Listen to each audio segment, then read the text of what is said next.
Les vraies voix, 18h15, pile dans quelques instants, on va encore parler d'un sujet lourd, les hommes battus, une réalité oubliée. On va avoir avec nous Jean-Paul Récapet, trésorier et permanent téléphonique de l'association. En Ile-de-France, ce sont 20% des cas de violence conjugale qui concernent les hommes. Restez bien avec nous et les vraies voix sur Sud Radio. Les vraies voix Sud Radio, 17h-20h, Philippe David. Retour des vraies voix avec Philippe Bilger, Caroline Pilastre et Boris Faure. C'est un sujet tabou. Les hommes battus, il y a tout un dossier aujourd'hui dans le Parisien, aujourd'hui en France, puisqu'on parle souvent des violences intrafamiliales, mais en Ile-de-France, 20% de ces violences ont pour victimes des hommes jugés plus sévèrement pour les mêmes faits que les femmes. Nous sommes en compagnie de Jean-Paul Récapet, trésorier et permanent téléphonique de l'association SOS Hommes Battus. Jean-Paul Récapet, bonsoir. Bonsoir. 20% d'hommes parmi les victimes de violences conjugales. Quand on entend tous les discours tenus à ce sujet, on n'imagine pas un tel chiffre. Alors le chiffre, je dirais, est un peu faux parce qu'on parle, si on prend les scientifiques, de 50%.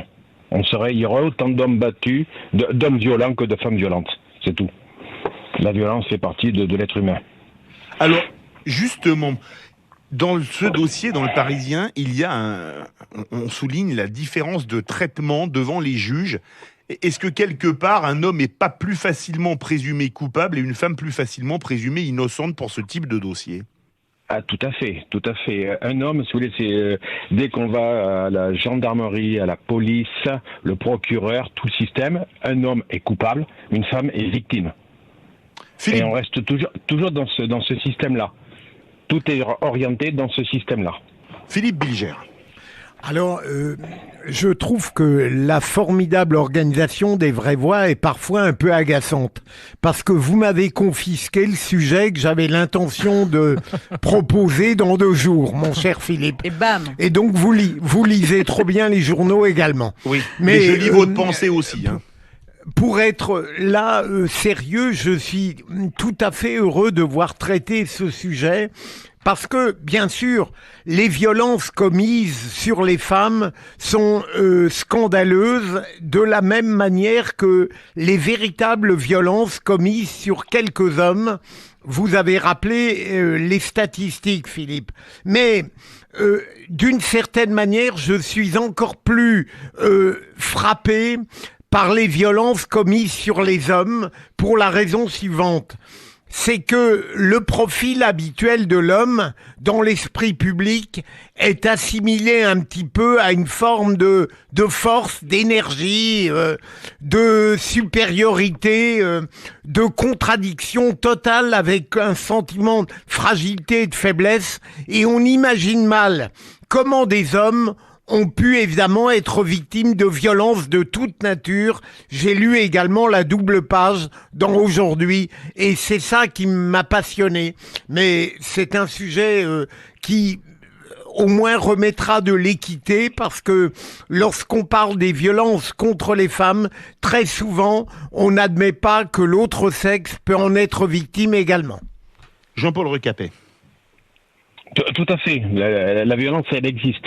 Et le problème, c'est que l'homme, c'est quelqu'un d'imposant, comme l'interlocuteur disait, et on n'admet pas qu'il peut être victime. Et que voilà, et tout le système judiciaire de la société actuelle n'admet pas l'homme victime. Caroline Pilastre. On connaît les violences abjectes faites aux femmes. Moi, la question que je voudrais vous poser, premièrement, est-ce qu'il y a eu une hausse supplémentaire de cette violence envers les hommes depuis la sortie des confinements ?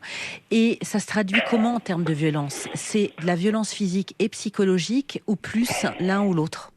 Alors, avant de donner la parole à Caroline Pilastre, j'ai lu dans le dossier une chose incroyable, une femme qui plante un coup de couteau en céramique dans le cou de son mari. Pour se défendre, il lui met un coup de poing et il est mis en examen pour violence volontaire sur conjoint. J'ai trouvé ça hallucinant. C'est à vous, Jean-Paul Récapet.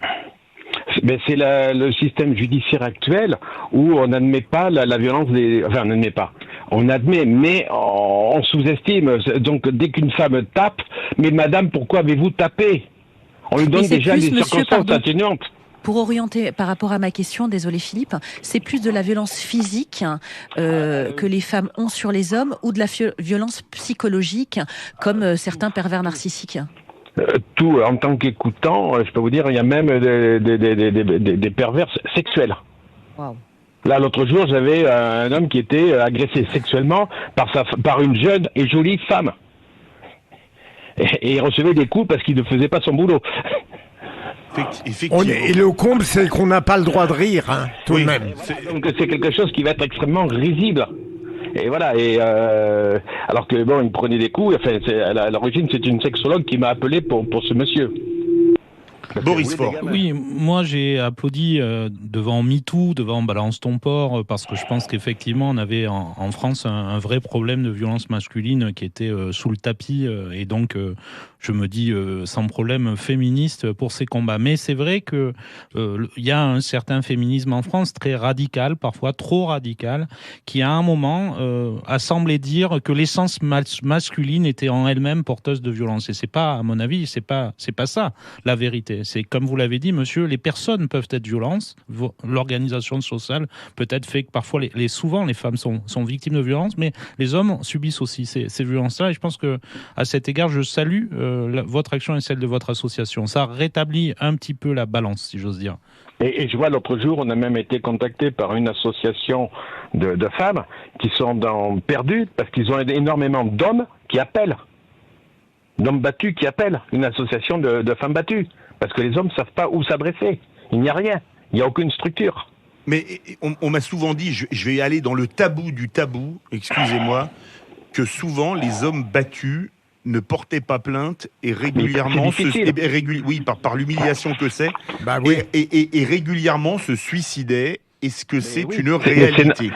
Mais tout à fait, mais tout est fait pour. Vous pouvez pas. Déjà, c'est difficile en tant qu'homme d'aller porter plainte par une femme qui fait la moitié de vous en disant c'est elle qui me tape. C'est déjà difficile. Et en plus, quand vous rentrez dans le système pour le faire, personne ne vous croit.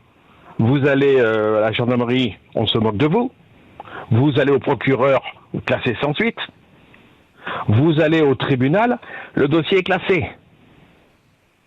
C'est la réalité. Alors il y a quelques cas. Comme vous êtes permanent téléphonique de l'association SOS Hommes Battus, quel est le message qui revient le plus souvent? Ils veulent protéger les enfants. Ils supportent tout pour protéger les enfants. Oui. Je supporte tout pour mes enfants avant tout. Bon après. Et après vous avez la justice qui vient casser le bonhomme en plus quoi. Moi, j'entends cette logique de la honte dont parlait Philippe à l'instant, avec ces hommes qui n'osent pas et qui vont même à des extrémités terribles. Et ces papas qui cherchent à protéger les enfants avec une justice, c'est vrai, qui est déséquilibrée dans l'attribution, en fait. En cas de divorce, on sait très bien que la garde, 8 ou 9 fois sur 10, elle est attribuée aux femmes. Oui. C'est ainsi. Il y a peut-être une réflexion aussi à mener de ce côté-là. Le mot de la fin, Jean-Paul Récapet, il nous reste 1 minute. Et même, maintenant, donc les femmes portent plainte souvent, pour obtenir dans le cas de divorce, comme ça je porte plainte et je sais que je vais avoir un pont d'or. Je sais que je vais avoir la garde des enfants, la pension, je vais porter plainte. Même alors que c'est madame qui est violente. Et c'est un phénomène qui augmente ? Oui. Un peu partout, dans toutes les strates sociales, géographiques. J'ai énormément d'hommes violents, d'hommes qui sont violentés, qui sont accusés de violence. Oui. Et la justice, voilà, et c'est une question de gros sous et de garde des enfants. Et c'est au quart du temps. Et vous avez beaucoup, par exemple, de fausses accusations de violence contre les hommes ? Oui, énormément. Effectivement. On crée, avec le système actuellement où la femme est violentée, je ne veux pas dire qu'on en parle beaucoup. Donc maintenant, c'est devenu un système pour toucher des sous. Je dis que j'ai été violenté, quoi. Ou pour avoir la garde des enfants. Merci beaucoup Jean-Paul Récapet, trésorier et permanent téléphonique de l'association Hommes Battus, d'avoir parlé de ce sujet. Il y a un dossier très intéressant dans le Parisien aujourd'hui en France, avec des éléments qu'on n'imagine même pas. Personnellement, quand je les ai lus, je dois vous avouer que j'ai été absolument effaré.